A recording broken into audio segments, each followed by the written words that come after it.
Everybody. My name is Rebecca Rhodes and I'm going to take you through a session this morning around the new apprenticeship programme for 2017 and in particular the levy, and talk to you about some hints and tips and what I think you might need to be doing with your time between now and the next 6 months or so.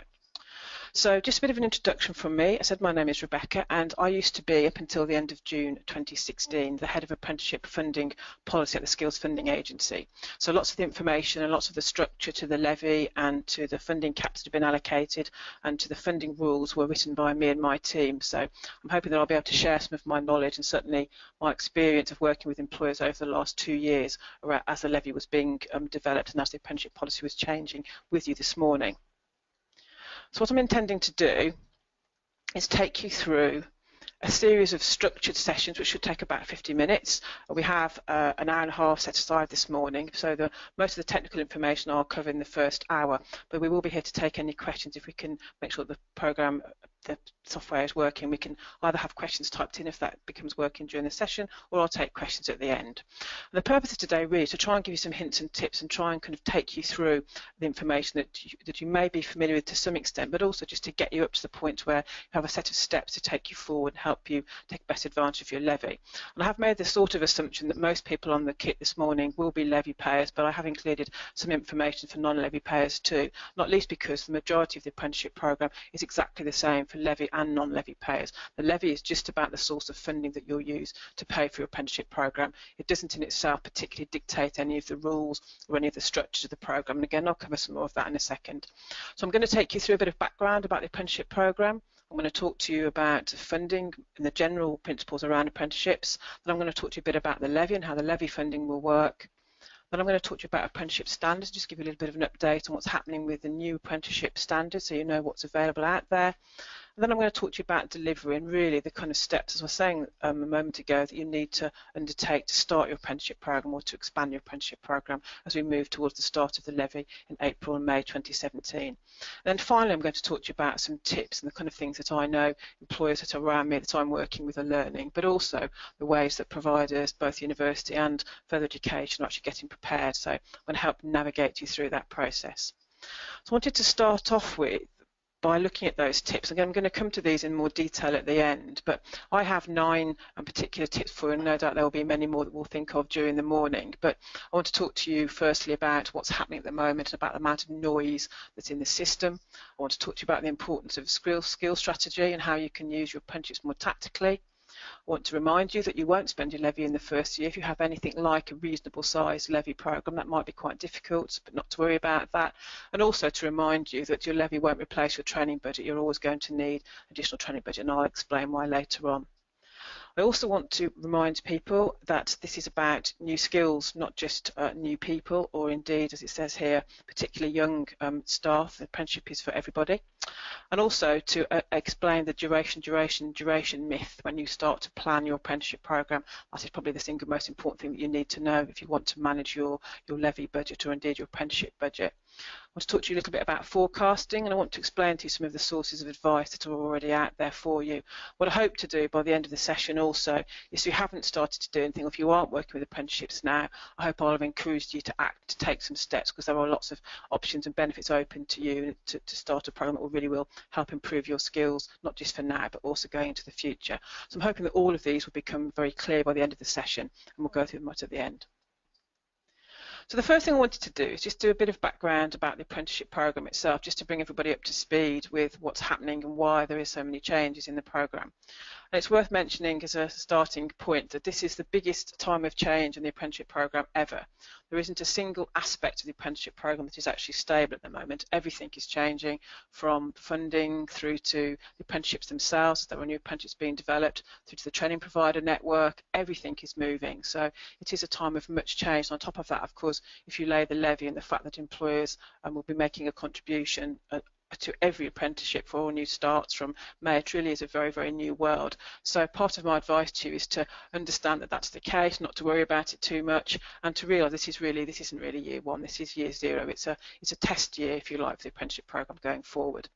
But the reason that we have all these changes is because of, well, in part due to the information that you can see in front of you on the screen now. And I'm sure everybody will be aware that the government committed to reaching a 3 million apprenticeship target by the end of the Parliament in 2020. And part of the reason why that's been a target is because of the two graphs that you can see in front of you.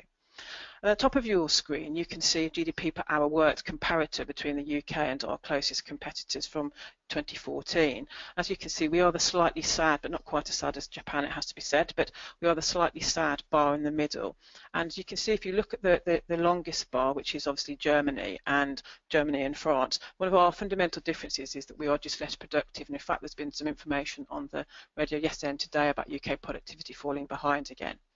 So we have a real issue in competitiveness in terms of in the UK compared to our key competitors. And clearly, as we move towards leaving Europe, that will become even more important. And the need for us to have a highly skilled and productive workforce couldn't be more important than it is now. A part of the reason why we have a competitiveness issue in the UK is we have quite a serious poach culture still. Rather than investing in the skills of our employees, what we tend to do is look to our competitors and try and buy in the skills first. So in fact, the pool of people who are actually inputting skills into the sector is actually usually quite small. There are lots of fantastic companies that do lots of good work around skills, but that just simply isn't enough.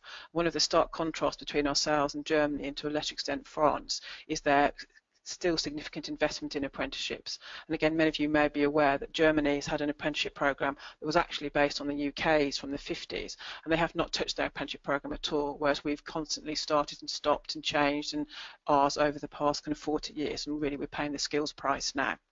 So that's what the target is all about. It's about trying to do two things. It's about trying to make sure that all companies invest and that there is a skilled pool of working age people for everybody to select from, but also to try and build a more productivity and skills-based culture across our businesses. And again, that's not to denigrate employers that do lots of good work. The point is we just don't have enough of them.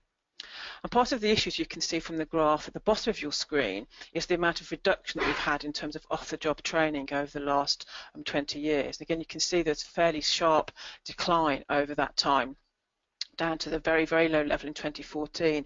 And this is, again, as you can see, because there's so little time now spent in off-the-job training. And again, I'm sure many of you in here will have experienced that in your own jobs. That may have been quite significant when you started work, and it's much less significant now.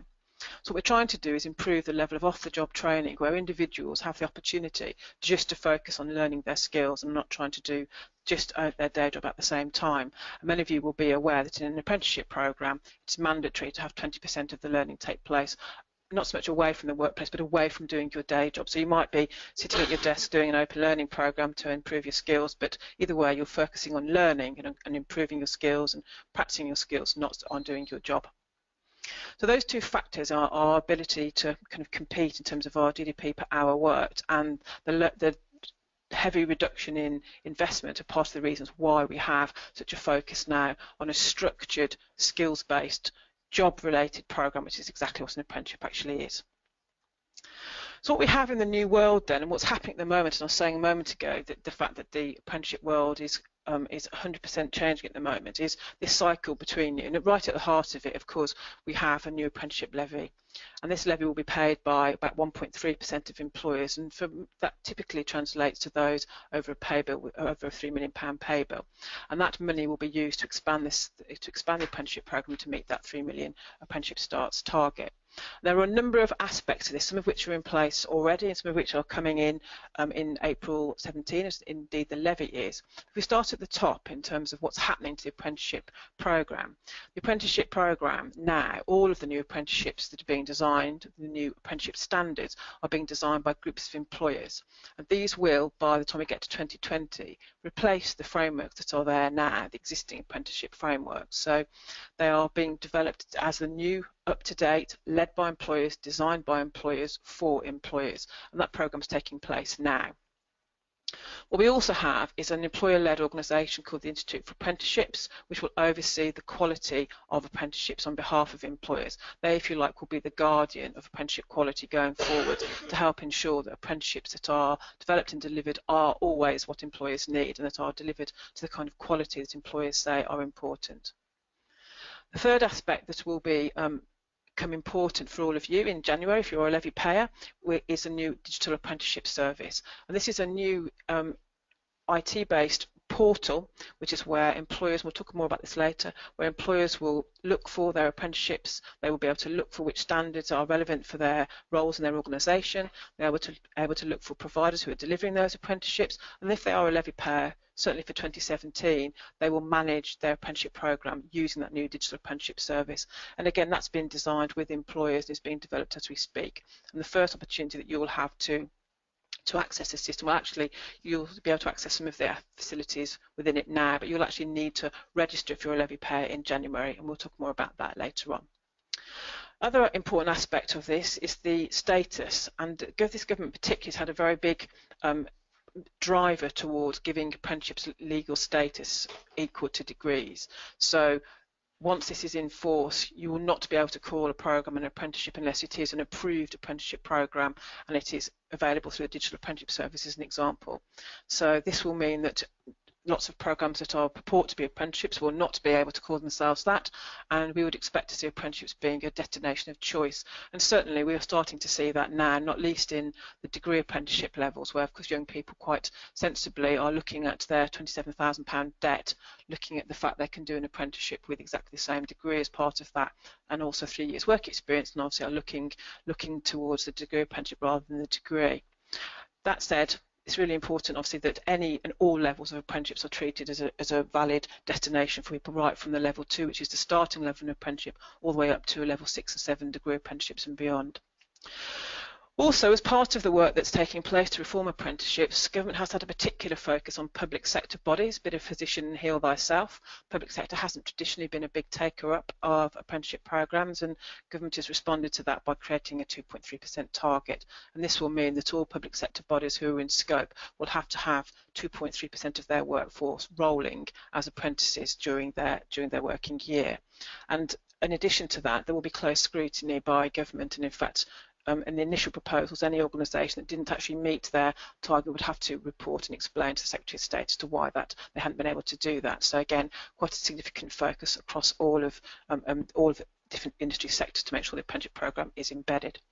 And the one thing that is actually in place now and was in place from January 2016 is the abolition of the national insurance contributions for apprentices under the age of 25. And again, that will have been some significant benefit to sectors who have been investing in apprenticeships for a long time.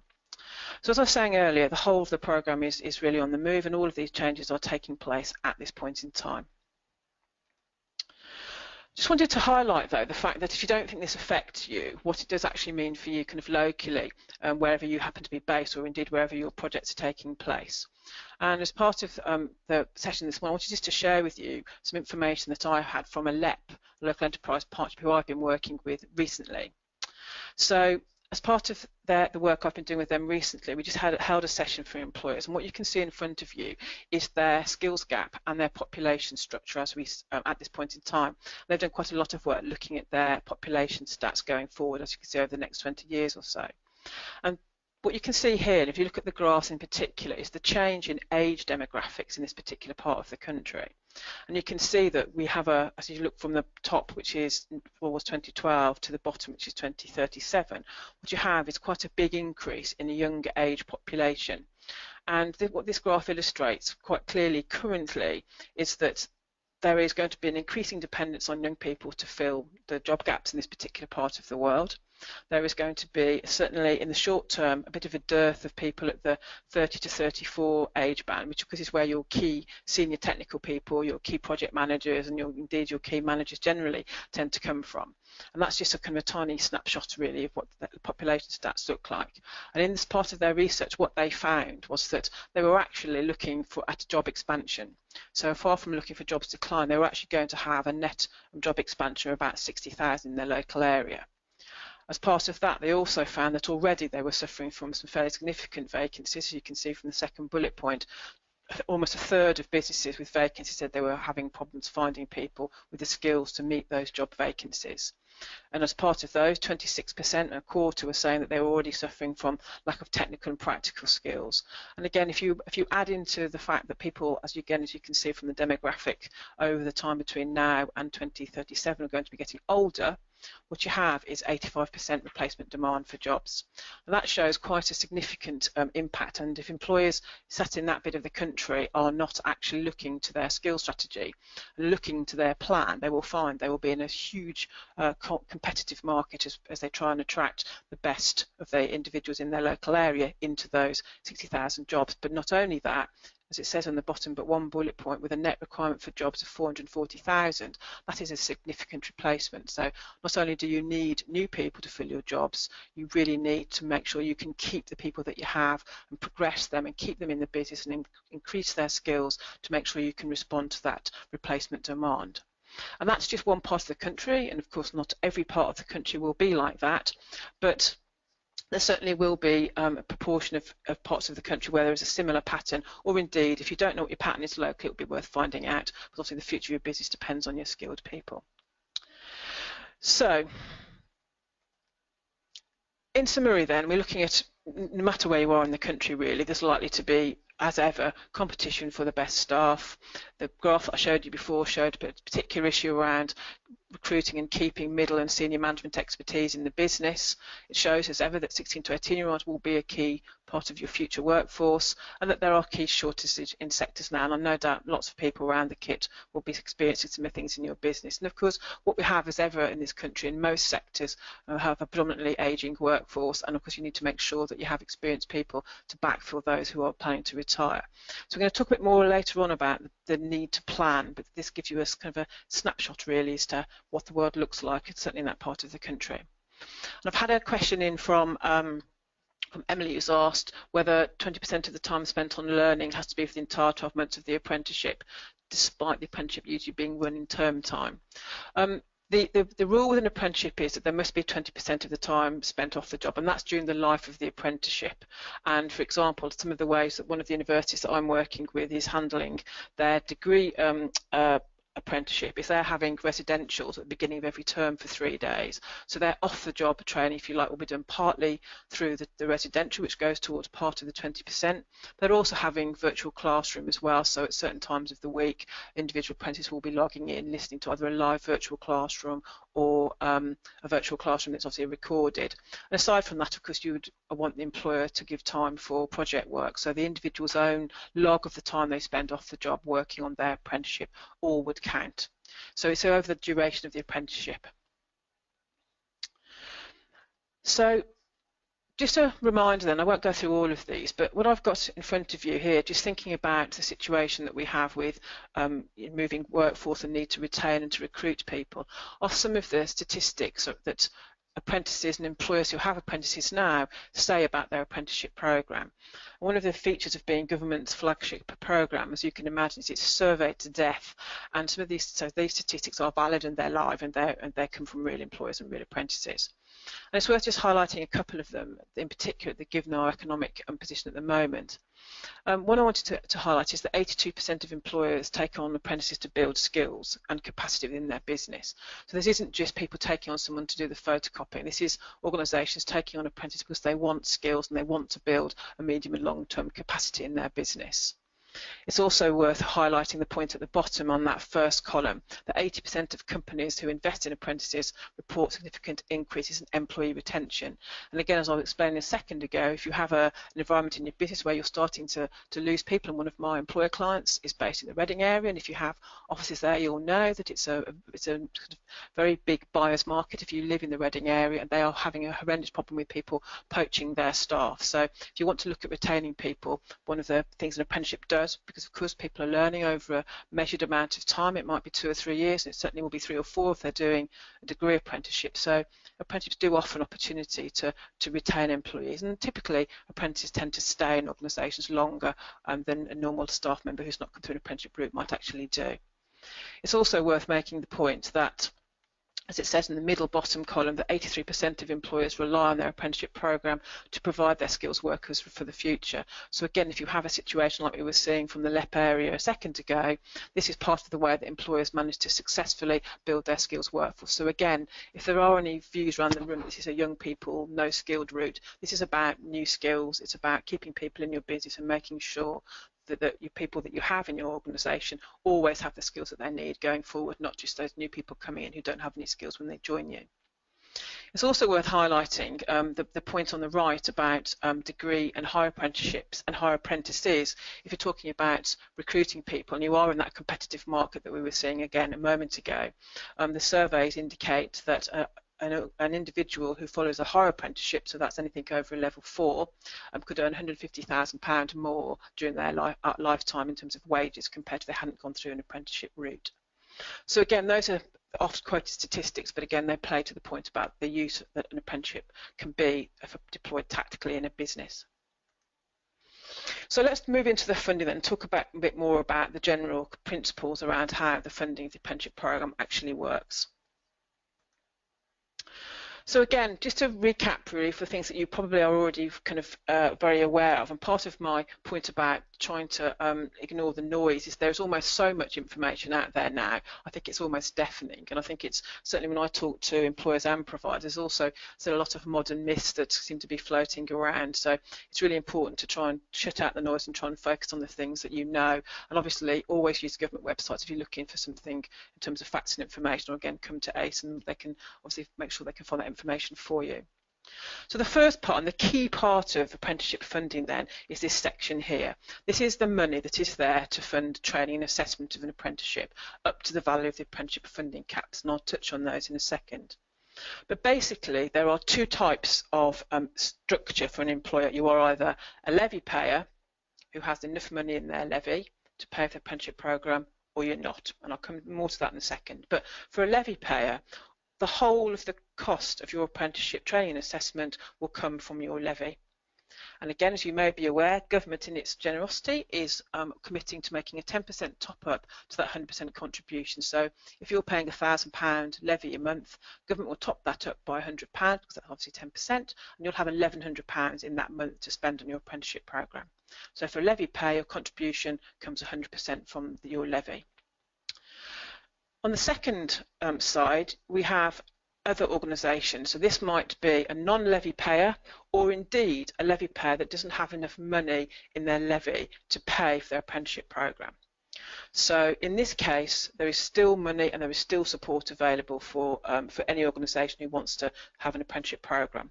And in this case, government pays 90% of the price, or whatever's left if you've used your levy money and you've got a small amount remaining, and then employers pay 10%. So whatever that price is, government pays 90% and the employer pays 10%. And that's the money for training and assessment of an apprenticeship. On top of that, though, there is also additional support from government when it's needed, and that's paid direct to providers. And as you can see, that's exactly the same whether you're a levy payer or a non-levy payer if you've run out of levy. And there are two aspects to that. There is additional learning support, which helps an individual, for example, if they have dyslexia and they need additional help to achieve their apprenticeship programme. And it supports additional English and maths because in an apprenticeship, particularly to level 3, you are required to take and achieve a level 2 in English and maths, and that additional support, if it's needed by an apprentice, is there and government pays for that, and that goes straight to the provider to help them deliver that learning as part of the apprenticeship. And finally, there are also employer incentives for particular aspects of, or particular characteristics, I suppose I should say, both employer characteristics and apprenticeship characteristics, because a key part of the apprenticeship programme has always been to support disadvantaged learners and ensure they have as much chance as any other able learner of achieving an apprenticeship programme. And again, as we saw before, some of the benefits an apprenticeship can accrue are really important to make sure that we have everybody having an opportunity of being successful in a job. So in terms of the incentives then and the funding bands themselves, just go to the incentives first, which are the two big columns on the right hand side of your slide. There are two incentives, again, as you can see from here, that if you are an employer of any size and you recruit a 16 to 18-year-old, whether you're a levy payer or a non-levy payer, if you recruit a 16 to 18-year-old apprentice, or if you recruit a 19 to 24-year-old apprentice who's either a care leaver or who has an education and healthcare plan with their local authority, you'll receive £1,000. So if you recruit an apprentice who fits into one of those groups, you'll receive £1,000. As you can see, that's paid in 2 equal instalments at 3 months after they start and at 12 months after they start their apprenticeship programme. So that's an incentive that's available for all employers to support disadvantaged groups. On the right hand side of the screen there is also support for an SME who has less than 50 staff.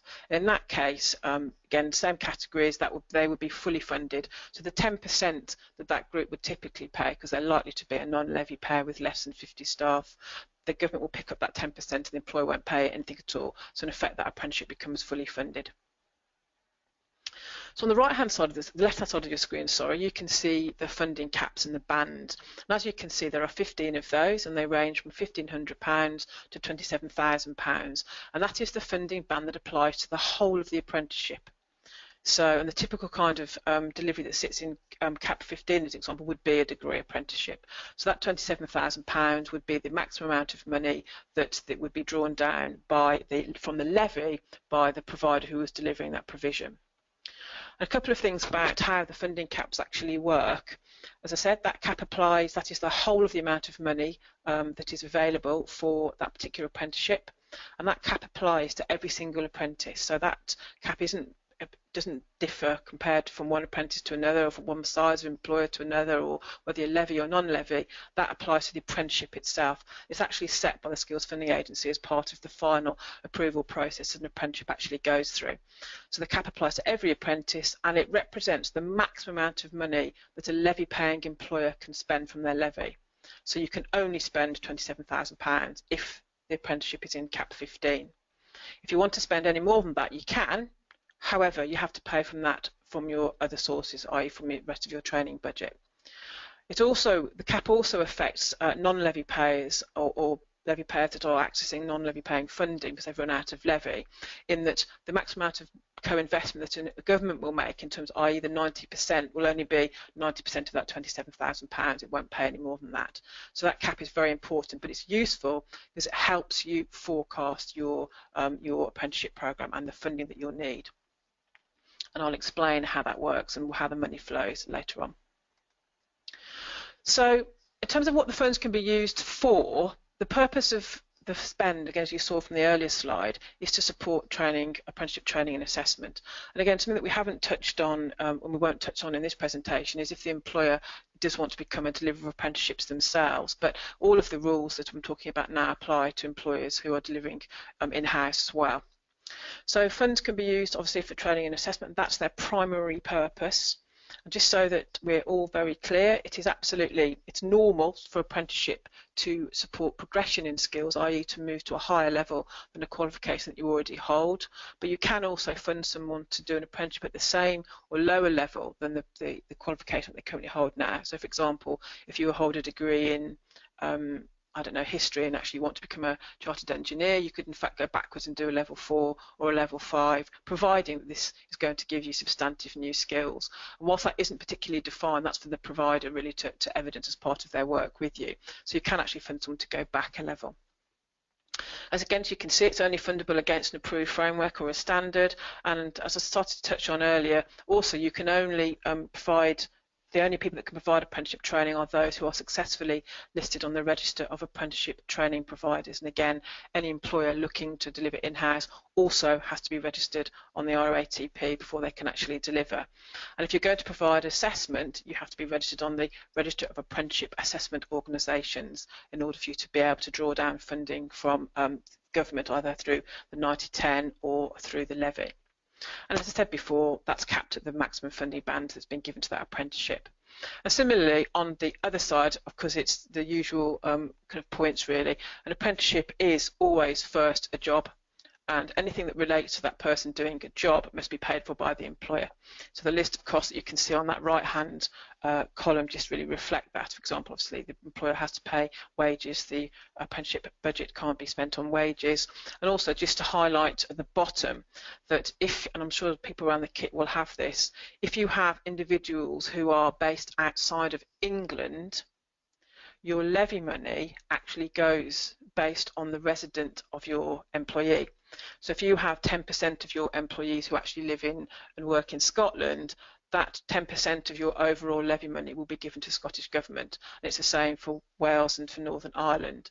This apprenticeship programme we're talking about here today is for people that are either resident in England or you can actually spend your levy on people whose main workplace is in England. But it says here you can't spend your levy on anybody whose main workplace is outside England. So if somebody lives and works in Scotland, that money is not open. And again, if you wanted them to come onto your apprenticeship programme, you would have to pay for them from your training budget. Still waiting to hear at this point in time what the four nations, Scotland, Northern Ireland and Wales, are planning to do with their apprenticeship programme and how that's going to work. So again, for employers who have employees across the country, I know it's very frustrating, but the only thing that we're talking about really today is what's going to happen in England. There should be more information from Scotland, Northern Ireland and Wales over time. So just a bit of information really, just to finish off what happens in general around the apprenticeship programme before we talk about levy, is to talk about the majority of people. And again, as you can see from the slide here, for most people they won't pay the levy, and they'll never pay the levy. Their apprenticeship programme will always be paid for from that 90-10 model that we talked about a second ago. And it says here this is 98% of all employers, and like every country, most of our employees in the UK are SMEs and micro SMEs. So what happens if you aren't paying the levy? And again, for those aspects, people that have a very small levy, which we'll talk about in a second, for non-levy paying employers, really the programme that's in place now, is working now, won't really change a great deal. So non-levy payers will continue to agree a price with their training provider for the delivery of their apprenticeship. They will also continue to have government funding to support apprenticeships, but the difference will be that any apprenticeship that starts from in effect the 1st of May 2017, employers will have to make a mandatory 10% cash contribution. So the employer would contribute either 10% of whatever price was agreed or up to the cap if indeed they agree a price for delivery at the cap itself. It's worth making the point now, because I didn't make it on the previous slide, there is no minimum apprenticeship price. And so for example, if you had 10 employees who you wanted to go through an apprenticeship program, you would naturally, like you would do with other services, negotiate with the training provider the price that you felt was appropriate. And that may not be the cap. You can't go over the cap, but you can agree a price below that.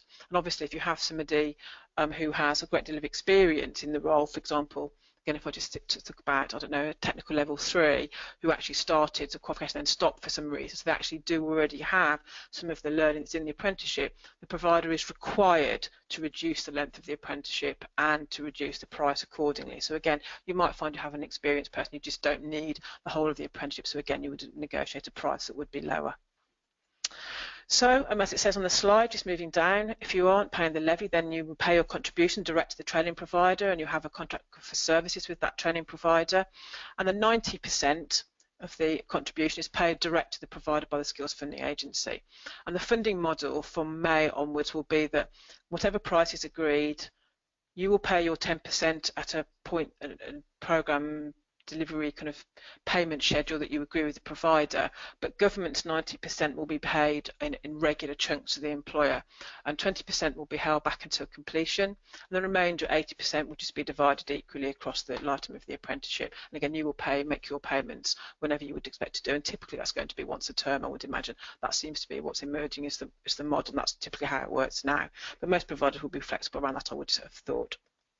So finally then, what you will have, despite the fact that certainly for the short term only levy payers will use the new digital apprenticeship service, you will still have access to that as a non-levy paying employer, because that's where you can search for an apprenticeship. You can put in whatever keywords relate to your job, and the fuzzy match will find an apprenticeship that seems to include the kind of things that you think are important. We'll offer those so you can read about them. It will also help you find local providers who are delivering those skills, and also you'll be able to post your apprenticeship vacancies on the Recruit an Apprentice website. So you'll still have access to most of the functionality, you just won't have to manage your apprenticeship through the digital apprenticeship service, certainly at the moment, not until 2018 at the earliest. So the apprenticeship programme and the funding arrangements for non-levy payers are pretty much functioning as they do now. So let's have a look. I've already answered. Oh, okay. I'm just checking my questions now. Okay, so I've had another question from Emily about, says the recent announcement stated that funds could be used for accommodation if, for example, the apprenticeship requires someone to stay away. Can you confirm if we can use funds for apprenticeships doing block release? Okay, the accommodation rules relate to the apprenticeship itself, and unless the accommodation is mandatory for every apprentice in the apprenticeship, then that funding isn't available to be used for accommodation. We're just at the moment in the middle of the rules being developed, so that's the rule currently. Whether that changes for January, but I doubt it enormously. So in order for accommodation to be fundable, it has to say, physically be written into the apprenticeship standard that it's mandatory. It's mandatory for every apprentice. An example of that might be a jockey, for example, where you obviously do have to stay on site. Okay, so just moving on slightly then. So just going back to the levy itself. So as you know, levy payers will start to make their levy payments from the 6th of April 2017. Levy is going to be 0.5% of your pay bill, paid as usual through your monthly PAYE. And the one point I really wanted to make to everybody on the kit is that all of the information that you read online talks about the apprenticeship being really describe it as an annual process. It is not an annual process, it is a monthly process because your PAYE is monthly. So you will pay 0.5% of your pay bill based on what your pay bill was that month. So my one kind of piece of advice is to think about the structure of your pay bill. So if you have a levy, have a bonus scheme rather, the month where you pay your bonus scheme out, of course, you will have a massive spike in your levy. So again, when you're thinking about your forecasting, think about the pattern of your payroll. And again, if you have a lot of seasonal workers, or if you have a very big project that means that you take on more contractor staff or project staff, obviously you're going to see a change in your levy payments. So do think about it as a monthly process, not an annual. In fact, I don't know, I didn't put that in my hints and tips, but anyway, that's another hint and tip I can just give you just to think that through. So as the slide says, and again, as I'm sure everybody knows, this applies to about 1.3% of employers. It's about 20,000 employers, and if you have a pay bill over 3 million, you are going to pay the levy. And again, as I indicated a second ago, it is likely that some of you will spike in and out of the levy over time, or indeed you may not have enough to fund the programme that you want to put in place. We also have, as I'm sure you know, there's a £15,000 allowance. So if your levy bill each month doesn't reach £1,250, you won't make a levy contribution. It's like a personal tax allowance, and it isn't, as people certainly had started to think, a cash payment put into your digital account. It is like a personal allowance. It's a virtual allowance. It's a threshold for payment. So if your levy bill, if your 0.5% that month goes over £1,250, that's real money that will materialise in your digital apprenticeship service account. Other point to note and to emphasise is that you can't spend your levy on your existing apprenticeship programme. It will only fund new apprenticeship starts. And again, just to be really clear, these are new starts. I'll talk about this in a second again, but these are new starts from the 1st of May. Anybody that starts before the end of April will be paid on the existing apprenticeship program. Nothing would change for them. Again, more of that in a second. As I said, you will receive a 10% top up every month. So as your levy money goes in each month, you get a top up each month, and that money is available to spend. And again, some of you may have picked up in the reissued information a couple of weeks back that the levy contributions now expire after 2 years if they're not used. And again, when we think about forecast, I'm going to touch on that later on in this session. It's important to note and understand the flow of your levy spend so you can understand what's going to happen after that 24 months period. You start to lose your levy payments that you haven't actually been able to spend. So as I said, this is a monthly process. You report as you would do normally along your tax and NI. And again, just for the tax specialists in the room, of which I hope there aren't many, for single employers with a multiple scheme, you still only get one allowance regardless of how many PAYE schemes you have. You have one allowance, and you can decide really how you deploy that allowance. It may be more beneficial because of the nature of your pay schemes to put your allowance in a particular part of the organisation. If you are connected employers shared through a connected tax, then you have to share the allowance across the piece. And again, just to make the point I made earlier, that you pay levy contributions for all of your staff. It is a UK-wide tax, but for the apprenticeship programme, the only contributions that you'll see in your digital apprenticeship service will be the ones for people who are resident in England. But as I was saying before, you can still spend your levy on people who are resident outside of England, providing their main workplace is in England. So, for example, if they are on a project if they live in Glasgow and on a project that's based in Carlisle, and they're going to be there for 4 or 5 years, you'll be able to use your levy to spend them, because clearly their main workplace is going to be on project in Carlisle. So, as we said before, also, this is the introduction of a big new digital apprenticeship service portal, and development of that is progressing at speed.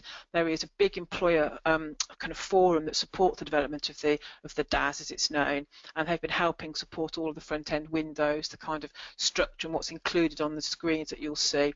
And this will be available for you to register if you're a levy paying employer from January, but the first funds will materialise in your digital account in May 2017, because clearly you'll pay your levy in April. It'll take HMRC behind the scenes to pick that up, process that and push that information towards the Skills Funding Agency, who will then pick that up and display that in your digital apprenticeship account. So as I said before, if you don't use the money, it will disappear. So month 1, the May 2017's contribution, if you don't spend that or all of that, that will disappear in 24 months, in 2 years' time. But just to reassure people that what will happen is that the digital apprenticeship service through which provider payments will be made, and as I said a moment ago, those will be done on a monthly basis. It always uses the oldest funding first. So it's a bit like a financial bucket system in that the backroom algorithms always look back to the earliest months and empty those earliest months first before they start getting to your current month's payment. So the chances of you being able to use that money in 24 months is greatly enhanced, of course, by that process. Okay, let's have a look. Just going to pause for another question. Okay, is it just our UK payable or overseas payables? This is a question from Gareth. This is an area of some complexity. It should be your UK payable. If somebody is domiciled and being paid outside of the UK, it shouldn't apply to them. HMRC are imminently about to produce some more guidelines to exactly how the new how the eligibility for inclusion in the pay bill will actually work. And in fact, they've got a consultation I think running at the moment just for people to raise any queries. So, but it should really be only your UK pay bill. And again, I know there are some nuances of this where people still are resident in the UK, but they're actually based abroad for a certain amount of months. So some of that should become clear, but it is a bit of a grey area, unfortunately, at the moment. So should watch out for the HMRC guidance, which will come through. So they promised that actually in December, but based on the consultation, it might be January before we actually see that. But I would expect it's UK payable only, but again, that's just pending what HMRC say. Okay, so moving on. So again, in practice, what does this mean for levy payers? Well, as I was saying a moment ago, nothing changes if you have an apprentice that starts before the 1st of May. But you can use your levy on or after the 1st of May for anybody that starts on or after the 1st of May. And as usual, you negotiate your price with your chosen training provider. Your levy funds materialise each month. Their top-up payment is added on, and that sits there in your digital account. When you've decided who is going to provide the apprenticeship for your apprentices, then the Skills Funding Agency will handle that payment process. You don't actually have to touch the money at all. The money will automatically leave your digital account, exactly as I explained before. And again, it says this at the bottom of the slide, that the way the Skills Funding Agency will handle your levy money is they will automatically, as soon as you've agreed a price, and they can see the price that you've agreed on the digital apprenticeship service, the agency will take 20% of that price and move that to the last month. That's always paid at the end of the apprenticeship. The remaining 80% is just literally divided between the months and the duration of your apprenticeship, which is why I was saying at the hints and tips at the start that duration is probably the most important thing that you need to know when you're forecasting your program, because you know exactly how much, because it's an equal payment. So 20% goes to the last month, 80% is spread equally across the lifetime of the apprenticeship. So you need to know how long that apprenticeship is, because that's the thing that will make your forecast make sense, and that's the thing that will show you the extent to which you're able to use your levy funding and the extent to which, or when in fact, you start to empty out your monthly apprenticeship buckets. So, as I said, providers will be paid from that way monthly for levy payers from May, and what they will do simply, literally, because the digital apprenticeship service is still being developed and this is a functionality that's not quite there yet. Initially, if you are receiving an employer incentive, then that will be paid by the provider to you, because the agency will pay your £1,000 or £500 twice to the provider, and then they will make that payment to you. So you will still receive your incentives, you just won't get it through your digital apprenticeship service, you'll receive it through your training provider. So what does that mean in practice then? We'll just do a bit of a pause for breath just to summarise how the three models will work. And as you can see from this example here, I've just tried to set out for you how the money will actually flow. And there are, as I said, A, B and C, there's three kind of types of levy of funding arrangements. The first, and we're using an example here of a price, and again, as I said, there's no minimum. I've used an example here of an apprenticeship that's in the £12,000 cap band, but we've agreed a price of £9,600. So if you're a levy payer and you have £18,000 in your account, you can afford that £12,000, you can afford that 9,600. So you can pay for all of that, as it says, going down the column from your levy. You haven't got to worry about it. It's all going to come out of your levy. So over the life of that apprenticeship, that £9,600 will come directly from your levy. And again, you will just decide who's going to provide that service, and then you'll be able to just literally select them in your digital account, and this skills funding agency will actually do the rest. Oh yes, we had a question from the room. What happens if the apprentice completes early? Well, part of the benefit of it being a monthly process is that what the provider is doing behind the scenes is updating. Some of you may be familiar with this if you've been working with apprenticeships for a long time. The training providers have a thing called an individualised learner record, and that is their electronic version of, if you like, your DAS account, where they register your apprentice, keep a log of their progress on the programme. And what happens if somebody leaves early is that the provider updates that month, because they have to make a monthly return. They update the ILR so the person's left the programme, and that automatically stops all the payments. And of course, what's important for you as employers is that you make sure your provider does that really quickly. So when somebody leaves, you need to make sure the provider knows. Otherwise, if the provider doesn't know, clearly they can't update the ILR, which means the payments will keep coming out of your digital account. So it's quite a straightforward process because it happens now, but oh, if they complete, oh, that's fine. If they complete early rather than leaving early, right? Sorry, Sheila. If they complete early, that's fine. All the rest of the money would just flow straight to the provider, so they would just receive things early. So yeah, sorry about that slight misunderstanding. But anyway, so if they do complete early, point being that the system would stop anyway. You just need to make sure that you've told the provider in good time that the learner is finishing their job and therefore they're stopping their apprenticeship. But also, obviously, as we're saying, if they do complete early, it just means that all of the funding will go straight to the funder, because they'll get any remaining monthly payments and the 20% if they've actually completed. So if you're an employer then who hasn't got enough in the levy account, so you can see if we've got a £9,600 apprenticeship here, we've only got £6,000 in our levy account, this is exactly the model I was talking to you about earlier, where you drop into both arrangements. So in this case, what would happen is that the skills funding agency would automatically pay £6,000 towards the £9,600 out of your levy. They would automatically empty your levy buckets and pass that across to the training provider. What then happens is that you and the training provider then need to arrange payment for the rest of the £3,600, and you do that on the basis of the 90% government and 10% employer. So again, that £3,600 then becomes a funding transaction between you and the provider, but you only pay £360 and government pays £3,240. And again, you would make that arrangement with the provider to when you would pay that £360, and government will pay that in equal payments across the life of the apprenticeship. So that's how it works if you run out of levy money, or indeed you cycle in and out of the levy over the year. So for non-levy paying employers then, as with the levy paying, in many ways completely straightforward in that they are automatically on the 90-10 arrangement. So off that £9,600, 10%, £960 is paid by the employer, and government pays 90%, which is £8,640. So again, they sit purely in that co-funding model. So hopefully that helps explain how the three models would actually work. So a little bit then, just to think a bit wider than just how the funding works, about how the Apprenticeship Standards are working now. Again, I'm sure many people will know, an apprenticeship is, first, as I mentioned before, a job, and particularly the new Apprenticeship Standards are absolutely about a specific occupation. And they have to last a minimum of 12 months. That includes actually if you have an experienced apprentice, an experienced individual who you want to put through an apprenticeship. If they really can't evidence through the training needs analysis that the provider will do, they have more than, let's say, 9 months of training, then they can't be an apprentice. There has to be a sufficient training remaining to last a minimum of 12 months. And again, as I mentioned before, that is 20%, that has to be off the job. So in the new Apprenticeship Standards then, just to emphasise a couple of things. Firstly, they are available, as you can see, from level 2 to degree apprenticeships, and increasingly at level 7 there are a couple of level 7 master's programs becoming available now, and potentially may have indeed have a level 8.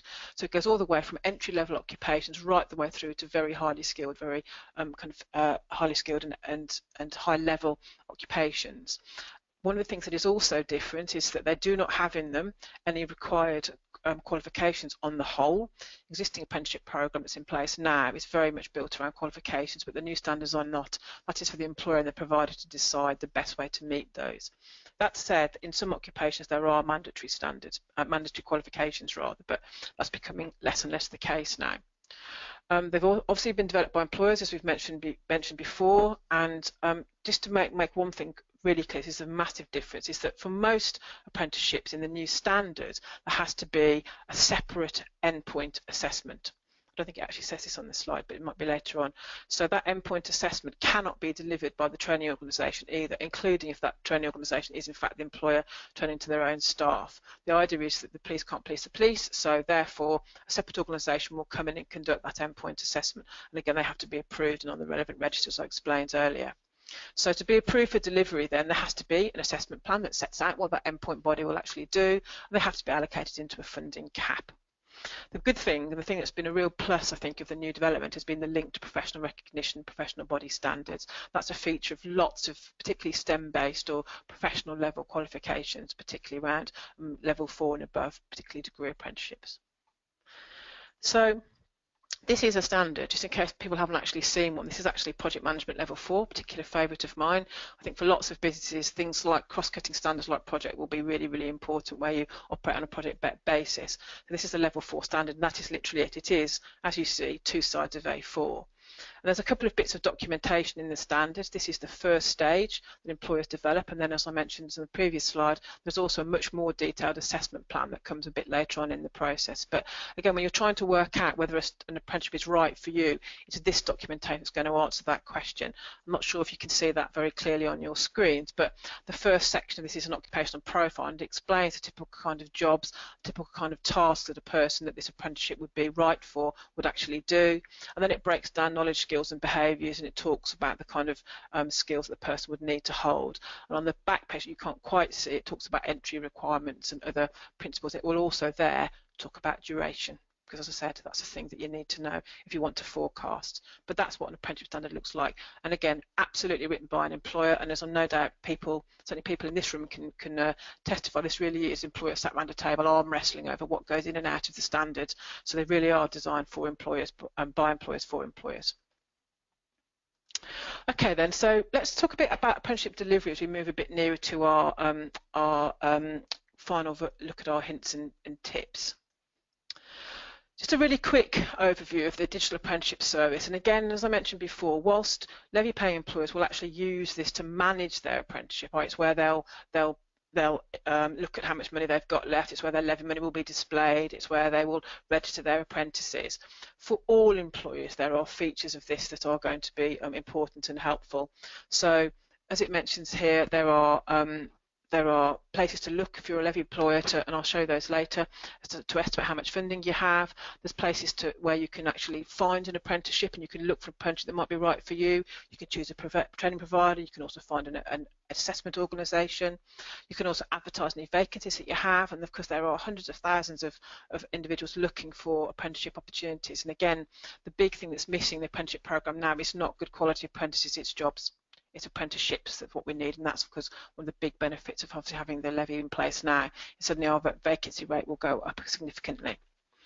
And if you are a levy employer, steps 4 and 5 apply to you particularly, because that's where you'll manage your funding and that's where you'll start your contracting. So digital apprenticeship service will be a really important part of a levy payer's life, but it will be really useful to a non-levy payer too, because those steps 1, 2 and 3 will apply to you. So the thing I wanted to remind people, just as we look at where you might be in your own organisation, is to think about your skills strategy, is think about the kind of things that you need, because the worst thing you can do, in my view, is to chase the levy money. That will just not help your organisation.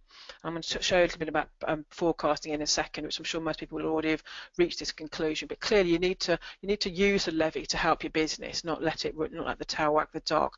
So, for example, where you have already identified skills issues in your organisation, if you're looking to expand, or if you know you've got some of the demographic issues that that particular LEP area that I showed you first of all has, these are kind of things you might be seeing. You might be recognising you don't have enough of the skills that you need in your organisation. You might have skills that are out of date, or things that you know are going to grow because of where you're moving your business to. You might indeed have a very top-end, older workforce profile, which is not going to help you in the future if you don't have a succession plan for that. As I was saying earlier, the thing that I most notice when I look at employer demographics, it's not so much the aged workforce, because most employers are well aware of that. It's that middle bit, it's the 35 to 44-year-old, where you're absolutely critical senior managers, your experienced, your long-time technicians. That group is absolutely fundamental. It's often that where there's a bit of a dip in the bell curve, where there's not sufficient people coming through to replace them. So it's looking at that. It's not really an even spread, I suppose. It's a spread that's fit for your organisation, particularly that middle manager bit. So it might be you've got hard to fill vacancies. I talked about an example in Reading earlier where you just can't find people. And you may have roles, again, like Reading, where you might have very high turnover. And all of these are helped in some way by having a structured, medium-term program that helps people acquire skills and shows that you are investing people in people's skills and in their future. So, and finally then, if you can't identify where your key people are going to come from, again, if you have any of those, this is where you really need to think about how the apprenticeship program, and particularly if you are a levy payer, how your levy can actually help your business rather than just become a funding burden.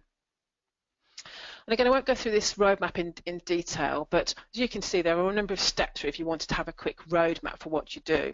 First of all, clearly, you've got to find the apprenticeships that work for you. And again, because we are in year zero, as I was saying before, there aren't apprenticeship standards for lots of occupations. And whilst those are coming through on a regular basis, and the panels sit every month and often every week, new apprenticeship standards are actually published as available for delivery, there still might be occupations that you have where you don't have an appropriate substitute for that particular job. But there are frameworks and standards that are available now at all kinds of levels, so from 2 to 6 and 7. So you want to be able to look at those, and these hyperlinks in here are live. So when you get the slide pack through, you'll be able to click on those. So once you've found an apprenticeship that works for you, or several apprenticeships that work for you, obviously you again need to find an organisation that delivers those. And you may have those already. There's lots of advice in different professional bodies and in support bodies and membership organisations like ACE that can help you do that. And obviously what you want to do with that training provider is to make sure that you've got a training programme that works best for you.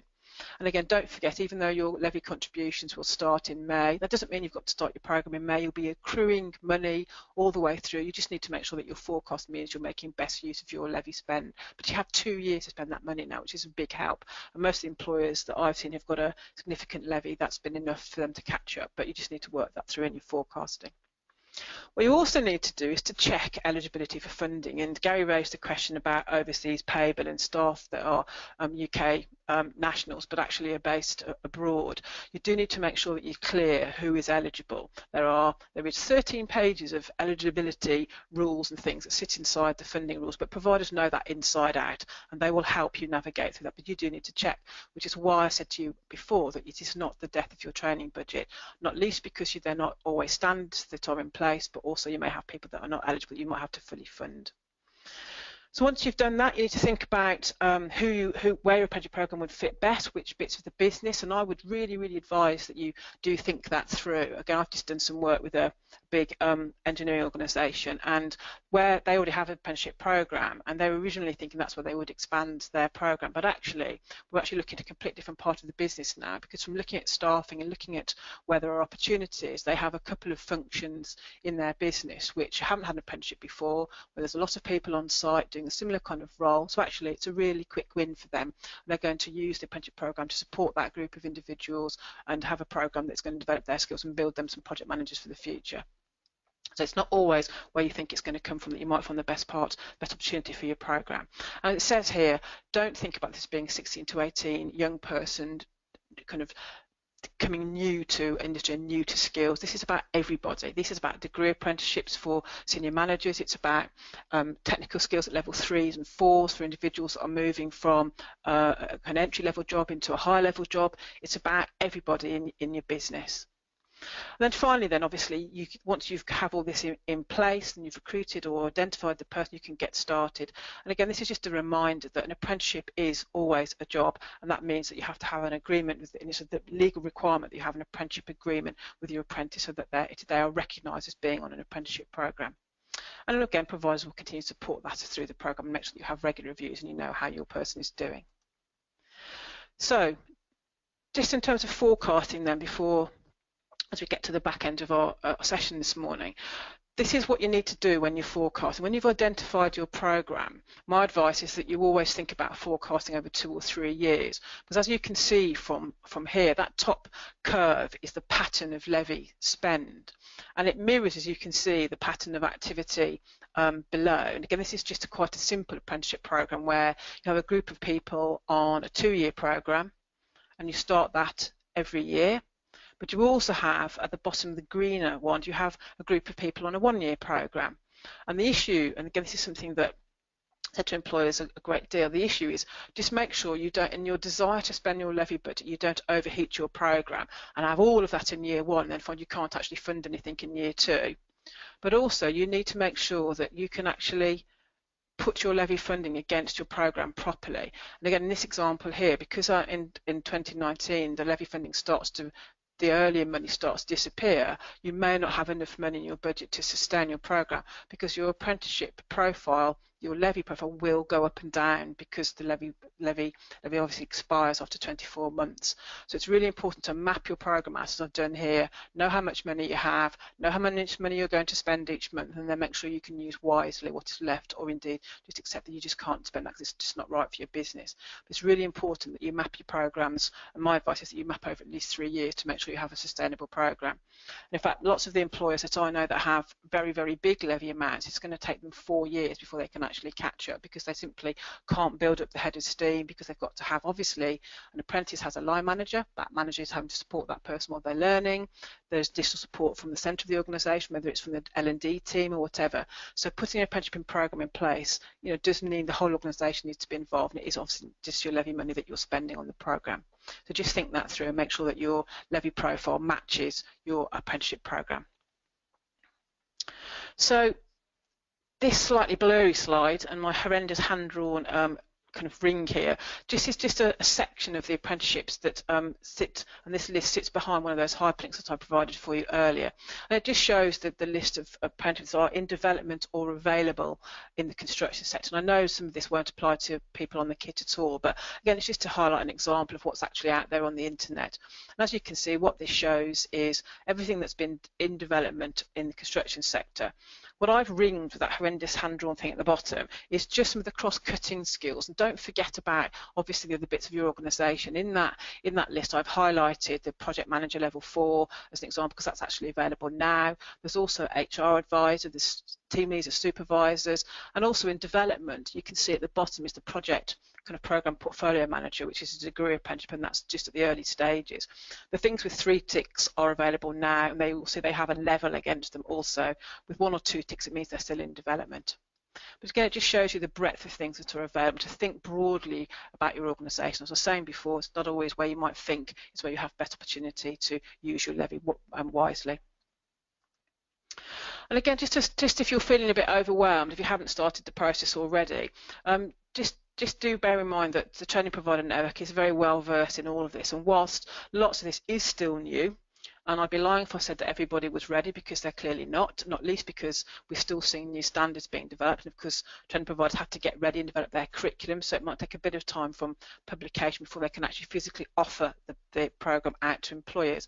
But there's lots of information that colleges, independent providers at FE and HE, and obviously universities will be able to offer you, so they can do all the things that are on this slide here. And what you need to do, I think, is find a trusted provider and then help them understand what you need, and they can then help to translate and offer you some sensible advice to the way forward. And they'll also help you with that hideous eligibility checks that I talked about earlier. And actually, they can also help you recruit and select your apprentices as well. So there's lots of services that are available from provider network. So finally then, back to those hints and tips. And as I said before, I hope all of this is now kind of blindingly obvious as to why. But as I said, try and focus on what's important to you. It's going to be a very, very noisy year. As there's lots of people putting out lots of information about apprenticeships. This is about you and your business first and always. So whatever it is that you think you need in terms of your skill strategy, this is a year of some turbulence. Just focus on what it is that you need while everything else settles down and calms down, because it's going to be new to everybody in the system because the apprenticeships themselves are still new. On that note, particularly as I mentioned before, it's always about your skill strategy. What you need to do is decide where apprenticeships work best for you. Tactically, what are your skills issues? Where do you have new skills? Where do you have areas of high turnover? How could you use an apprenticeship to support your business? So think about it in that order.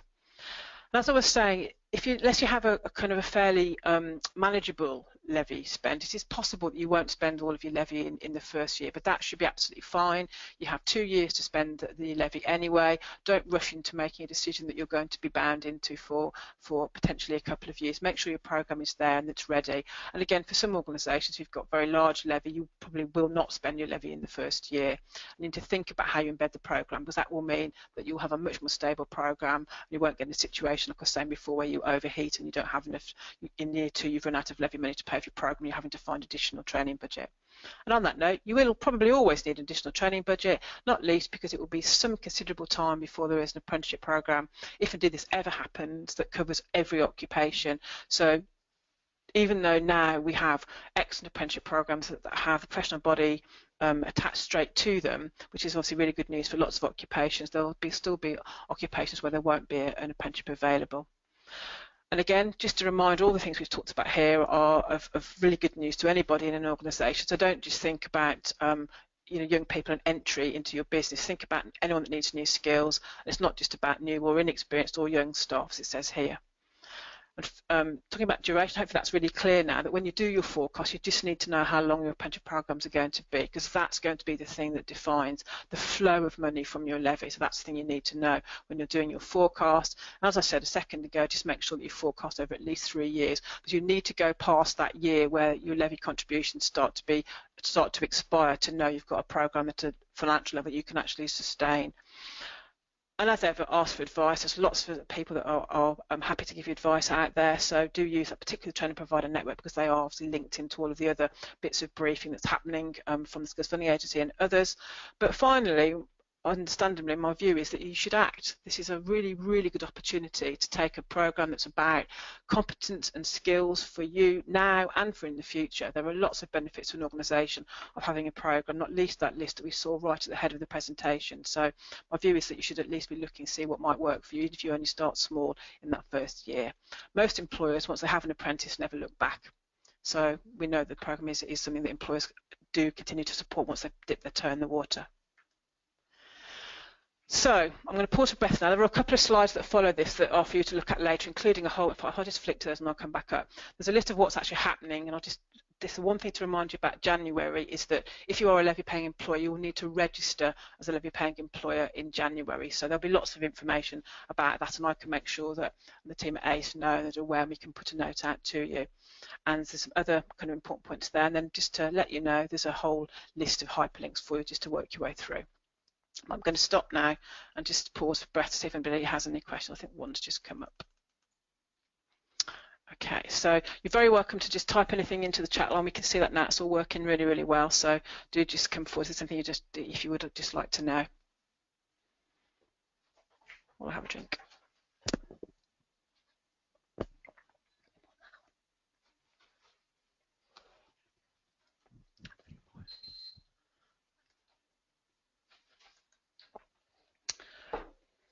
Okay, well, I'm assuming then, unless we have any questions that people would like to ask, that we are probably, I think, done. So I'm hoping that's been really useful. Again, I'm sorry about technical issues at the start. There are entertaining things, webinars sometimes.